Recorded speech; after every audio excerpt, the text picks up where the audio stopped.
আপনাদের আজকে স্বাগত জানাচ্ছি সঙ্গীত শিল্পী রেজওয়ানা চৌধুরী বন্যা।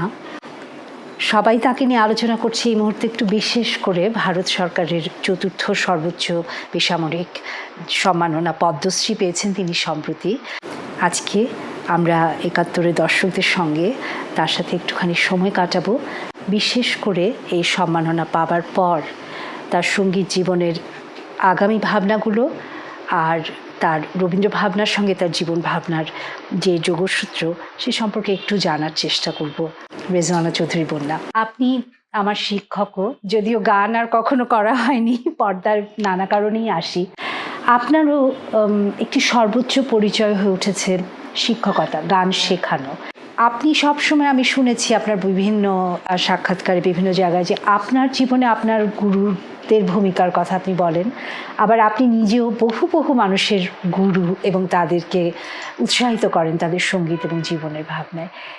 আপনি সেই যাত্রাটাকে, একজন সঙ্গীতের শিক্ষক হিসেবে যাত্রাটাকে কীভাবে দেখেন? আমি মূলত আসলে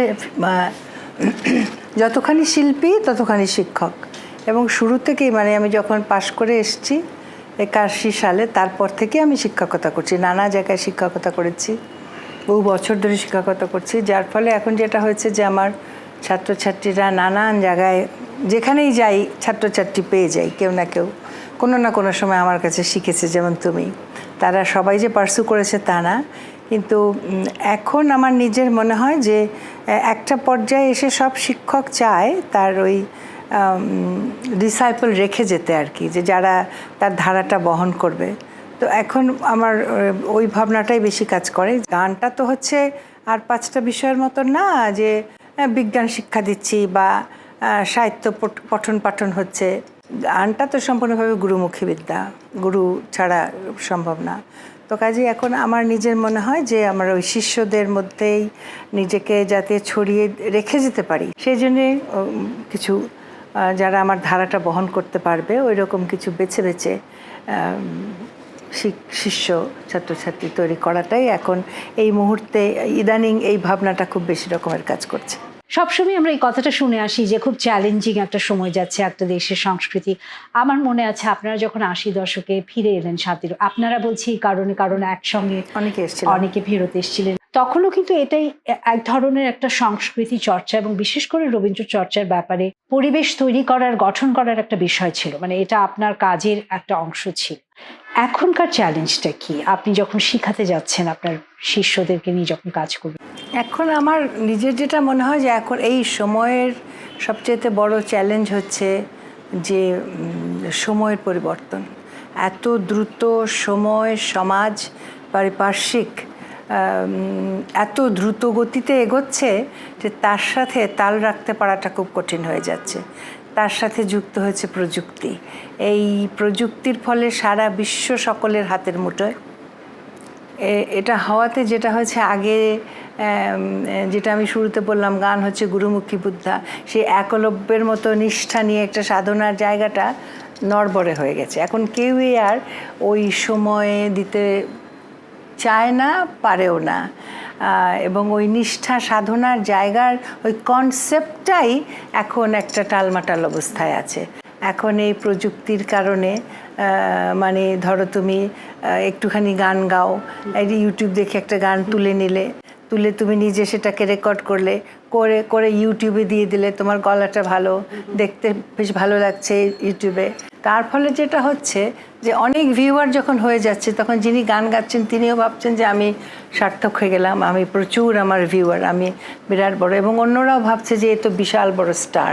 কিন্তু একটা সত্যিকারের ওই জায়গায় পৌঁছতে গেলে যে সময়, সাধনা, নিষ্ঠা, পরিশ্রম, এটার কিছুই তাকে করতে হয়নি। এইটি সবচেয়ে বড় চ্যালেঞ্জ।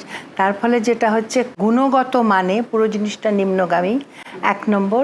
আর দ্বিতীয়ত হচ্ছে এর স্থায়িত্ব খুব কম। আগে একজন শিল্পী যখন আস্তে আস্তে তৈরি হতো, একটা জায়গায় পৌঁছতে তার যেমন সময় লাগতো, সেখান থেকে নামতেও তার অনেক সময় লাগতো, সারা জীবনই চলে যেত। বর্তমান প্রজন্মের বেশিরভাগ খুব তরুণ যারা, খুব তাড়াতাড়ি তারা শিল্পী বলবো না, আমি বলবো তারা স্টার হয়ে যাচ্ছে, কিন্তু সেই স্টারদের স্থায়িত্ব খুব বেশি না। এখানে যে উদাহরণটা আপনি দিলেন যে আমাদের গুরুমুখী এই উপমহাদেশে বিশেষ করে সঙ্গীতে, বিদ্যায়, এখানে আগের পরের তুলনা আমি মানে তুলনা করেও বলতে পারি যে আপনিও যখন একটা সিদ্ধান্ত নিলেন, আপনি তখন চলে এসেছেন শান্তিনিকেতন থেকে। এখানেও লোকে আপনাকে চিনতে শুরু করেছে। বাংলাদেশও তো সেই অর্থে ছোট জায়গা। তখনকার তারকাই আপনি। সংসার জীবনও শুরু করেছেন। এমন একটা সময় কিন্তু আপনিও একটা সিদ্ধান্ত নিয়েছিলেন যেটা জানি। এটা আমাদেরকে একটু বলুন। কারণ আমার কাছে একজন নারী হিসেবেও আমি বলব যে আপনি তখন সেই সিদ্ধান্তটা যে নিলেন আপনি আপনার গুরু কণিকা বন্দ্যোপাধ্যায়ের সঙ্গে থাকবেন। একটু বলুন তো কি হয়েছিল? মানে কতদিন আপনি ছিলেন এবং কেন আপনি ঠিক করলেন যে এটা আপনি করবেন? আসলে আমি যখন ফিরে এলাম, তারপরে কাকতালীয় হোক আর যেভাবেই হোক, আমার হঠাৎ করে একটা বেশ ভালো পরিচিতি হয়ে গেছিল। জনসমক্ষে আমার গান শোনার আগ্রহ বাড়ছিল। তার ফলে যেটা হচ্ছে যে শিল্পী হিসেবে এখানে ওখানে টানছে, কিন্তু আমি নিজে দেখছিলাম যে আমার মানে আমি ধরো 6 বছরের একটা কোর্স করেছি, কিন্তু আমি গান করতে গিয়ে দেখছিলাম যে আমার অনেক এখনও সীমাবদ্ধতা আছে, অনেক আরও অনেক প্রয়োজন শেখার, অনেক কিছু শেখার। এটাও কাকতালীয় যে সে সময় আবার বিলেতে গিয়ে মুহুর্দির সাথে দেখা হলো অনেক দিন পর। তো তখন উনি দেখলাম যে ওনার শরীর ভেঙে গেছে, উনি রিটায়ার করে গেছেন। তো হঠাৎ করে ওর শরীর ভেঙে যাওয়াটা খুব আমার চোখে লাগলো। এবং তখন আমি ওর সাথে যখন কথা বলছিলাম, মানে ওর কাছে তখন থাকতাম বেশ অনেকটা সময়, তো তখন যে ওর সাথে কথা প্রসঙ্গে যখন কথা হচ্ছিল, বলছিলাম যে আমার খুব ইচ্ছে করে যাই আপনার কাছে গিয়ে আরও অনেক অনেক গান শিখি, আপনার কাছে থাকি। তখন উনি বলছেন, হ্যাঁ চলে এসো, আমার তো এখন অনেক সময়, এখন চলে এসো, আমি তো বসেই আছি, আমার এগুলো তোমাদেরকে দেবো বলে। তো ওই কথাটা আমার খুব মনে লেগেছিল। তো আমি তখন ফিরে এসে একটুখানি এই দিকটা গুছিয়ে চলে গেলাম। আমি এখন মনে হয় যে ওটা সাংঘাতিক একটা ভালো ডিসিশন ছিল। ওটা ছিল আমার জীবনের টার্নিং পয়েন্ট। আমি আজকে যেখানে দাঁড়িয়ে আছি এটা কখনোই সম্ভব হতো না আমি যদি পরে ওই সিদ্ধান্তটা না নিতাম, না যেতাম। আপনার জীবনে এটা লক্ষ্য করলাম যে কখনো না কখনো আপনাকে পদক্ষেপ নিতে হয়েছে যেটাকে আপনাকে একটা বিশেষ দিকে হ্যাঁ, নিয়ে হ্যাঁ, যাবে। হ্যাঁ। যে এই তাগিদটা ঠিক কোথা থেকে আসে? এটা কি আপনি বললেন কাকতালীয় শব্দটা, কিন্তু এই একলব্যের মতো শিল্পের সাধনা করে রাখার যেই মানে মানে মনোদৃঢ়তা বা মনোবল বা ভেতর থেকে যে আসবে, এটা এটা কোথা থেকে আসে? এটা কি বাইরে থেকে আসে? না, বাইরে থেকে তো এটা হয় না। গান বাজনা যেটা বললাম যে গুরুমুখী বিদ্যা, এবং সবচাইতে বড় যেটা সেটা হচ্ছে ভয়ঙ্কর রকমের একটা প্যাশন, যেটাকে বাংলায় বলতে গেলে বলি আমি যে পাগলা ভালোবাসা। তো সেই গানের প্রতি সেই রকম একটা পাগলামি সব শিল্পীরই ভিতরে এটা থাকে। এই একটা কি বলবো, একটা তাড়িত করে যে কোনো সৃষ্টিশীল মানুষকে। সেই তাড়নাটা আমার ভেতরে কাজ করছিল। মনে হচ্ছিল যে না না না, এইটুকু যথেষ্ট না, আমার আরও করতে হবে, আরও শিখতে হবে, আমার যেটুকু জ্ঞান সেটুকু যথেষ্ট না। কিন্তু ওই সময় ধরো এখানে এই যে আমার অসম্ভব একটা জনপ্রিয়তা ছিল, একটা মোটামুটি ক্রেজ ছিল, তো সেই সব কিছু ফেলে দিয়ে চলে গেলাম। আমি তো জানতাম না যে ফিরে এসে আমি আমার জায়গাটা করতে পারবো কিনা। হ্যাঁ, তো সেই কিন্তু আমার ওখানে গিয়ে আমি ইনফ্যাক্ট যখন ওখানে ছিলাম ওটা একটা সম্পূর্ণ অসম্ভব একটা আনন্দময় পরিবেশ। ওখানে গিয়ে আমার কখনো মনে হয়নি যে আমি খুব ভুল করেছি এসে, কারণ যে যা পেয়েছি তার তুলনায় যা ছেড়েছি সেটা কিছুই না। আর এখন যত দিন যাচ্ছে আমি এটা অনুভব করি যে ওই সময়ে ওই কাজটা না করলে, ওই পদক্ষেপটা না নিলে আমার জীবনটা অন্যরকম হতো। আজকের আমি এই যে আমার ঘুরে দাঁড়ানো বা আজকের আমি যেখানে এসে দাঁড়িয়েছি এর পুরোটাই ওই ওই ওই পদক্ষেপটা নেওয়ার কারণে হয়েছে। মূর্তির কাছে গিয়েছিলাম, শান্তিনিকেতনে থাকলাম, আলাদা করে শিখলাম। তার কারণ আমি 6 বছর আমরা যারা যাই তারা তো কোর্স করি, গ্র্যাজুয়েশন করি, মাস্টার্স করি, সেখানে আরও শিক্ষকরা থাকেন, একটা একটা কী বলবো, একটা পদ্ধতিগত শিক্ষার মধ্যে দিয়ে যাই। কিন্তু আমি পরে যখন গেলাম তখন কিন্তু একেবারে কী বলবো, ওর সান্নিধ্যে থেকে, ওর কাছে থেকে, ওর সাথে থেকে, খালি গান না, জীবনাচরণ, ভাবনা, দর্শন, রবীন্দ্রনাথকে চেনা, জীবনকে দেখা, জীবন সমস্ত কিছু। একজন শিল্পীর বিশেষ করে ওরা তো রবীন্দ্রনাথের সান্নিধ্যে এসেছেন, রবীন্দ্রনাথকে দেখেছেন, রবীন্দ্রনাথের কাছে গান শিখেছেন। জীবনের প্রতি যে দৃষ্টিভঙ্গি সেটাই সম্পূর্ণ আলাদা। সেইগুলো আমার জীবনে ঘটতো না যদি না আমি যেতাম। সেই রবীন্দ্র দর্শন ভাবনা এগুলোর পাশাপাশি রবীন্দ্রনাথ নিজেও শিক্ষক ছিলেন এবং শিক্ষা প্রতিষ্ঠান তৈরি ওনার জীবনের মানে শেষটা তো পুরোটাই দিয়েছেন তার পেছনে। 1901 সাল থেকে উনি মানুষ তৈরির কারিগর। আবার আপনিও তো প্রথাগত শিক্ষার দিকটা বাদও দেননি। আপনি সম্প্রতি আপনার ডক্টরেট ডিগ্রিও শেষ করেছেন, গবেষণা করেছেন এবং আপনি অনেক প্রাতিষ্ঠানিক পর্যায়ে ছিলেন এবং আরো প্রতিষ্ঠান তৈরি করছেন।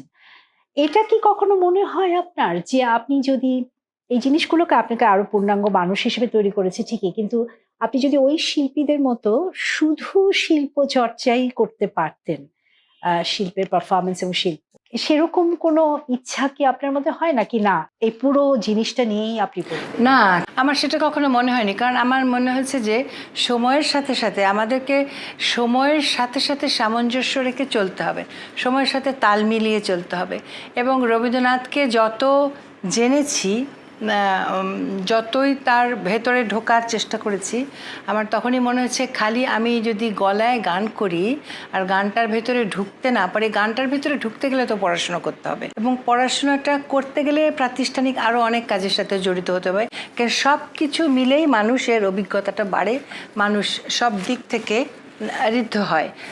তার তার কাজের অভিজ্ঞতা, তার লেখালেখির অভিজ্ঞতা, তার নিজের পড়াশোনার অভিজ্ঞতা, তার মানুষের সাথে ইন্টারাকশনের অভিজ্ঞতা, এই সব কিছু নিয়েই একটা মানুষ একটু একটু একটু করে তৈরি হয়। প্রত্যেকটা জিনিসেরই কিছু না কিছু ছোট ক্ষুদ্রাতি ক্ষুদ্র হলেও কিছু না কিছু কন্ট্রিবিউশন আছে, আমি সেটা প্রতি মুহূর্তে ফিল করি। সেখানে রবীন্দ্রনাথের কথাও মনে হচ্ছে যে উনিও তো কি অসম্ভব একটা রাজনৈতিক সামাজিক ভাবে জড়িত একজন মানুষ ছিলেন। একটা ঘরে বসে চিলকাঠার মধ্যে কবিতা লিখছেন। রবীন্দ্রনাথের কথা তো আলাদা, উনি তো মানে বলছি যে পূর্ণাঙ্গভাবে সমাজের সাথে জড়িত সব, মানে উনি অসম্ভব সচেতন একটা মানুষ ছিলেন, সচেতন একজন মানুষ, যিনি যে কোনো সংকটে বা যে কোনো অভিজ্ঞতায়, জীবনের অভিজ্ঞতায়, পারিবারিক বিভিন্ন প্রয়োজনে, সামাজিক প্রয়োজনে, রাজনৈতিক ডামাডোলে অত্যন্ত সচেতনভাবে কাজ করেছেন, লিখেছেন, বলেছেন। এর সাথে ছিল তার কবি প্রতিভা, একই সাথে গান করেছেন, লিখেছেন। সেটা একজন সচেতন নাগরিক হিসেবে তৈরি হতে গেলে তোমাকে সমাজ, পারিপার্শ্বিক, পৃথিবী, মানুষ সব কিছু সম্পর্কে একটু না একটু জানাশোনা থাকতে হবে, অ্যাটলিস্ট যে আমি আপডেটেড কী হচ্ছে না হচ্ছে আমার চারপাশে। আমি যে শিক্ষকতা করেছি সেটা কিন্তু অন্য কোনো বিষয় না, গানেরই বিষয়। হ্যাঁ, আমি মিউজিক কলেজে শিক্ষকতা করেছি, ঢাকা ইউনিভার্সিটিতে শিক্ষকতা করেছি, মিউজিক ডিপার্টমেন্টে করেছি, ডান্স ডিপার্টমেন্ট আমি নিজে শুরু করলাম, আমার নিজের প্রতিষ্ঠান সুরের ধারা করেছি, ছায়ানটে ছিলাম, সঙ্গীত ভবনে ছিলাম, অনেক প্রতিষ্ঠানের সাথে। এবং এই প্রত্যেকটা প্রতিষ্ঠানে কাজ করার যে অভিজ্ঞতা, সেটা আমাকে, আমি মনে করি যে আরো পুরো সম্পূর্ণ না করলে কিছু কিছু কন্ট্রিবিউশন ডেফিনেটলি আছে সবকিছু। আপনি বলছিলেন যে যে জায়গাটায় আপনি এখন এসে দাঁড়িয়েছেন শিল্পী হিসেবে, মানুষ হিসেবে, শিক্ষক হিসেবে, সেখানে যে বিশেষ একটি সম্মাননা আপনি পেলেন ভারত সরকারের পক্ষ থেকে, সেই অভিজ্ঞতাটা একটু বলুন। যেদিন এটা অ্যানাউন্স হলো 26শে জানুয়ারি উপলক্ষে, ওটা হয় 25শে জানুয়ারি রাত্রে, সেই দিন খুব সারপ্রাইজ, হঠাৎ করে আমাকে হাই কমিশনার আমাকে একটা টেক্সট করলেন যে আমি কি আপনাকে কল করতে পারি। তো আমি হঠাৎ, উনি আমাকে একটা টেক্সট করছে, আমি ঠিক বুঝতে পারছিলাম না কি। আমার আরেক ছোট ভাই আছে, ওকে বললাম আচ্ছা বলো তো আমাকে কেন বলছে, কি হতে পারে। বলছে যে যাই হোক আপনি ফোন করেন, নিশ্চয়ই কিছু একটা হবে। এটা তো আমাদের কারো ধারণাতেই নেই। তারপর যখন উনি বললেন তো বিশ্বাস করতে পারছিলাম না। তখন আমি ওখানে বলছি জি মাস্ট বি জোকিং। তো উনি আবার হেসে বলছেন না না আই এম নট, বলেই তারপরে পাঠালেন আর কি, ওদের যে গেজেটটা বেরিয়েছে।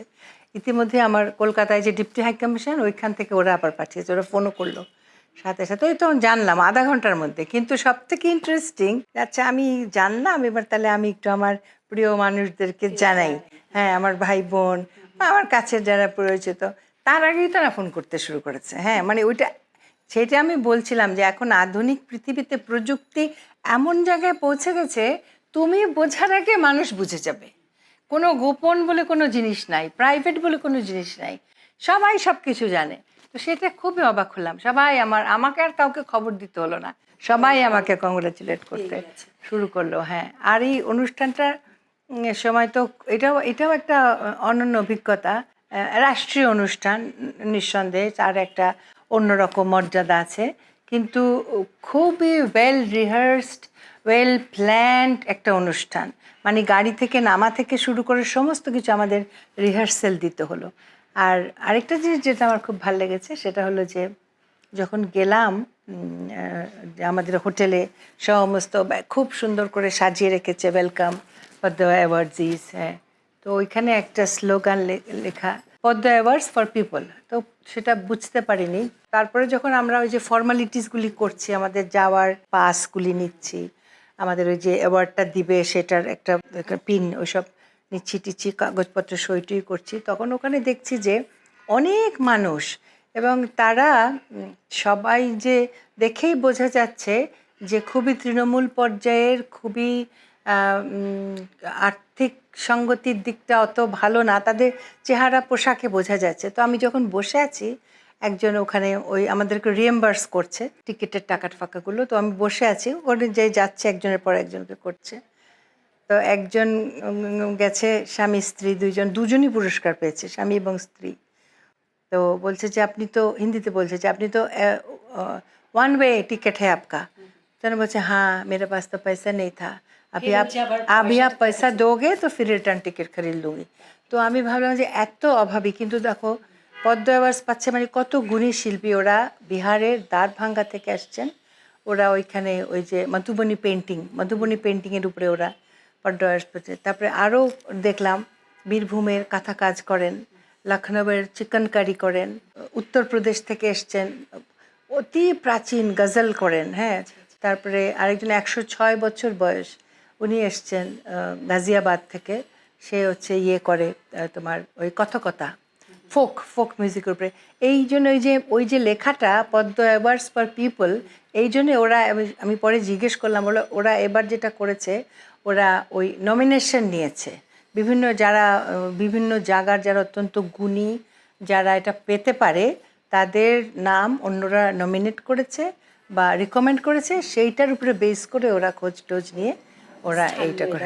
হ্যাঁ, এখানে যে শিল্পের বিভিন্ন মাধ্যমকে যে ওনারা আলাদা করে ধরে ধরে সম্মাননাটা দিলেন, আপনি লখনৌয়ের চিকনকারির কথা বললেন, আপনাকেও খেয়াল করেছি এখনো একটা খুব সুন্দর জামদানি পরে আছেন, পুরস্কারও নিতে গেলেন একটা, মানে মনে হয় খুব বিশেষ একটা কোনো শাড়ি পরে গেলেন খুব আপনি। এক্সক্লুসিভ শাড়ি, কারণ আমি ভাবছিলাম কি পরবো, তখন আমার প্রিয় বন্ধু যে রেহানা, তো আমার খুব প্রিয় বন্ধু, তো ও বলছে বোনাপা আপনাকে কিন্তু জামদানি শাড়ি পরতে হবে, জামদানি শাড়ি দেশের একটা প্রেস্টিজের এরকম অনুষ্ঠান, আপনি অবশ্যই জামদানি পরবেন।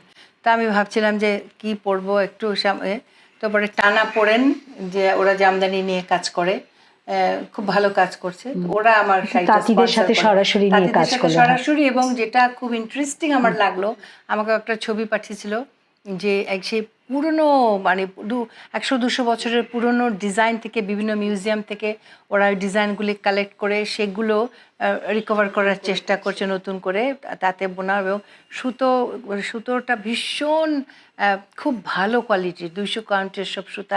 শাড়িটা যে পরেছি এত সুন্দর, জামদানি যেটা হয় একটু ভারী থাকে না, কিন্তু ভীষণ নরম, খুব নরম, এবং ডিজাইনগুলো যেহেতু প্রাচীন কালের অনেক পুরনো ডিজাইন, আঁচলগুলি এখনকার যে সমস্ত জামদানি ওরকম না, একদম ডিফারেন্ট। আপনি বাংলাদেশের একটা বিশেষ দিকও ওখানে দেখে আসতে পারেন। লক্ষ্য করলাম পুরস্কারের অনুষ্ঠানে আপনি আপনার পরিবারের, আপনার বোন, আপনার স্বামী বা বাচ্চারা সবাইকে নিয়ে গেছেন। ডেটটা তো দিচ্ছিল না, আর ওরা তো বিশেষ করে আমার বোনেরা, মেয়ে, তারা সবাই যেই দিন অ্যানাউন্স করেছে জানুয়ারি মাসে, তখনই তারা সব ভিসা টিসা নিয়ে বসে আছে আসবে করে। এবারে আমার বোনের মেয়ে যে, সে রোজ সকালবেলা ফোনে প্রথম কথা, আম্মাজি কোনো খবর হলো, মানে কোনো ডেট হলো কিনা। ডেট তো আর হয় না, বুঝতে পারছি না। এদিকে ওখানে ইলেকশন, কেউ বলছে ইলেকশনের পরে হবে, এখন আর হবে না। তো আমার মেয়ে আর বউ বললো যে তাহলে আমাদের ভিসাটা নষ্ট হয়ে যাবে, আমরা ঈদের সময় আসি।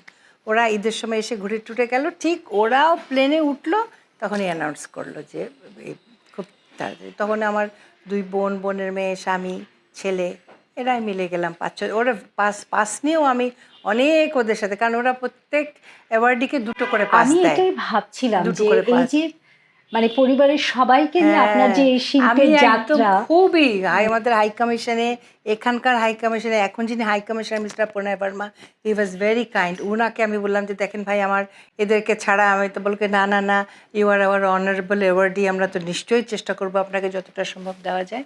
এই তারপরে ওরা চেষ্টা করে ব্যবস্থা করে দিল। এটাও আমাদের বাংলাদেশের সংস্কৃতির একটা অংশ, এই পারিবারিক, হ্যাঁ। আমরা বন্ধন। সত্যি কথা বলতে আমরা কিন্তু পরিবার ছাড়া কিছু এনজয় করতে পারি না, বলো। আমরা এই যে ঈদে বলো বা যে কোনো একটা অনুষ্ঠানে সব কিছুতে আমরা সব পরিবারে চাই, অল্প খাই বেশি খাই সবাই মিলে একসাথে। কাজে এত বড় একটা অ্যাওয়ার্ড নিতে যাব আমি একা, আর কেউ যাবে না, ওটা আমার মন সায় দিচ্ছিল না।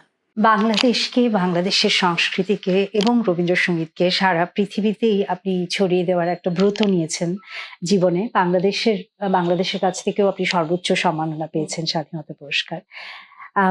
এখন সামনে আপনার কাছে, আপনি যদি এক বাক্যে বলতে চাইতেন যে আপনি কি করতে চাচ্ছেন, আপনার সামনের পরিকল্পনা। আমার এখন একটাই স্বপ্ন, আমাকে সরকার একটুখানি জমি দিয়েছে, সুরের ধারার একটা স্থায়ী ভবন নির্মাণ, এবং সেখানে আমি তো সুবিধাবঞ্চিত বাচ্চাদের নিয়ে কাজ করি। আমাদের নিজের ঠিকানা না হলে যেটা হয়, বাচ্চাদের সম্পূর্ণভাবে আমরা ওইভাবে টেক কেয়ার করতে পারছি না, ওরা আসে যায়। আমরা যদি নিজের ঠিকানা পাই, বাচ্চাদের আমরা একদম জাস্ট পিক আপ করে নিয়ে আসবো, এবং ওই পুরোটা একদম সারা সপ্তাহ আমাদের সাথে থাকবে, যেখানে যা শিখছে গিয়ে বাড়িতে সে অনেক রকমের পরিকল্পনা আছে। সুবিধাবঞ্চিত বাচ্চাদেরকে নিয়ে কাজটা যাতে সুন্দর গুছিয়ে করতে পারি, সেজন্য আমাদের একটা স্থায়ী ভবন তৈরি করা, এটি আমার এখন একমাত্র স্বপ্ন, ওটার জন্য আমি বেঁচে থাকতে চাই। আপনাকে অনেক ধন্যবাদ ধন্যবাদ তোমাকেও, ভালো থাকবে তুমিও।